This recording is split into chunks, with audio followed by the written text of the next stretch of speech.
les hommes, les femmes, les riches, les pauvres, les grands et les petits, les personnes fortes ainsi que les personnes faibles, les tyrans ainsi que les personnes lésées. Tout le monde va passer cet examen, musulmans et non musulmans. Mais qui d'entre nous se prépare pour ce jour? Qui a peur d'Allah Jalla fi'ula au point où à chaque fois qu'il va commettre une action, il dit: est-ce que ça va alourdir la balance de mes péchés ou la balance de mes bonnes actions? Ce jour-là, vous savez, il va durer combien de temps? Allah Ta'ala, il nous dit, c'est un jour qui sera de 50 000 ans. Debout, t'es debout, tu t'assois pas. Nu, incirconcis. Au point où Aïcha radiallahu anha, la femme du prophète sallallahu alayhi wa sallam, elle lui a dit: au messager d'Allah, les hommes et les femmes nus, c'est-à-dire que les uns regarderont les autres. Il lui a dit: l'affaire sera plus importante que cela, ya Aïcha. C'est 50 000 ans debout, mais ce n'est pas tout. Plus que ça, le soleil, essaye d'imaginer que ce soleil, Yawm al-Qiyamah, il est au-dessus de ta tête. Vous imaginez tout ça, c'est pourquoi? C'est parce que cette personne-là n'a pas fait ses preuves. Car le croyant et la croyante, Yawm al-Qiyamah, il est en sécurité. Yawm al-Qiyamah, il n'a pas peur. Yawm al-Qiyamah, il n'attend pas 50 000 ans. Il attend, comme dans des hadiths authentiques, le temps qu'il est entre Dhuhr et Asr. Yawm al-Qiyamah, c'est pas 50 000 ans pour lui. Le vrai croyant qui a bien œuvré dans cette vie d'ici-bas, il n'a pas le soleil au-dessus de sa tête.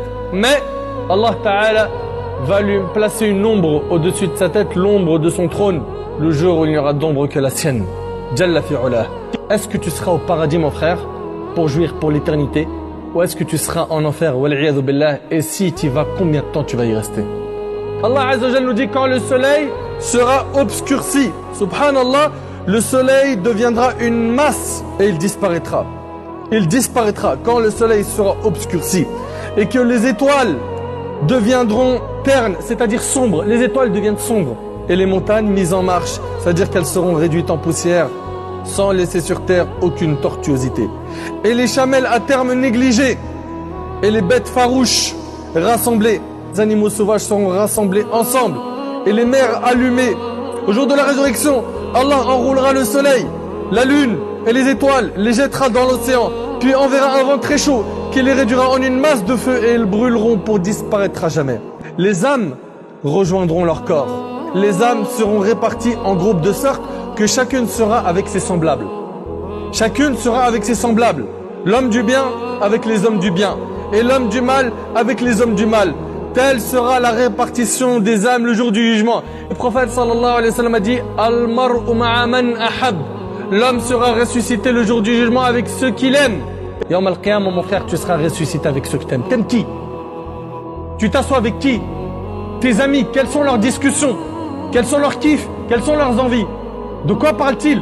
Où vont-ils? Qui fréquentent-ils? À quoi pensent-ils? Est-ce que ces gens qui sont autour de toi te rapprochent d'Allah ou t'éloignent?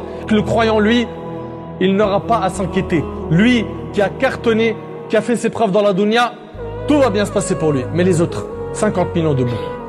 50 000 ans debout, t'imagines un petit peu? Et c'est pas fini. Ils vont aller voir les prophètes pour qu'ils intercèdent dans leur faveur afin que le jugement d'Allah commence. Juste que le jugement d'Allah commence.